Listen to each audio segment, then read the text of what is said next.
मंगल ब्रह्मा गुरु विष्णु गुरु देवो महेश्वरा गुरु साक्षात परब्रह्म तस्मै श्री गुरुवे नमः तस्मै श्री गुरुवे नमः।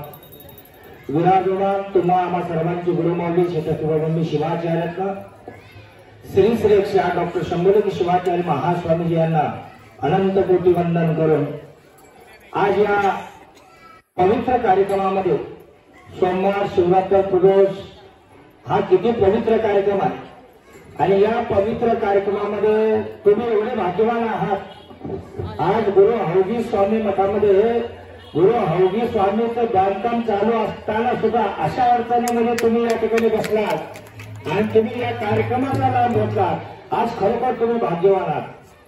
अशीच गर्दी परवा या 3-4 दिवसाखाली आम्हाला काशीला होती।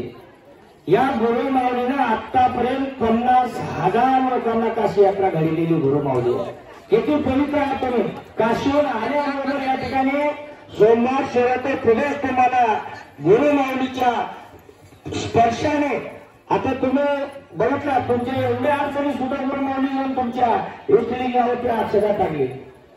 या ठिकाणी नकशन सुद्धा 900 लोकांना रेल्वेने घेऊन जात असताना किती त्रास होतो बघा। तुमच्या घरातले 4-5 जण जर निघाले तर किती त्रास होतो। 900 लोकांना घेऊन गुरु माऊली हैदराबाद मार्गे काशीला रवाना झाले, वीरभद्र महाराज मुंबई मार्गे झाले, काही जण मनमाड मार्गे झाले, गंगा यमुना सरस्वतीचं मिलन हिमाबादला झालं। हा या ठिकाणी तुम्ही खरोखर भाग्यवान आहात।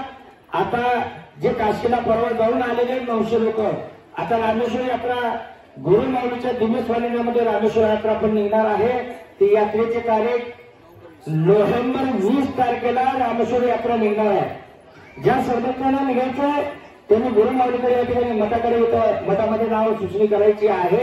या सर्व भाऊ भक्तांना विनंती आहे, कृपया महिलांना विनंती आहे उद्या आजूबाजू तुम्ही जे राहिलेले असतील रामेश्वरचे त्यांनी स्वतः या ठिकाणी हे करायचं आहे आणि या पवित्र कार्यक्रमाचा तुम्ही लाभ घेतलात।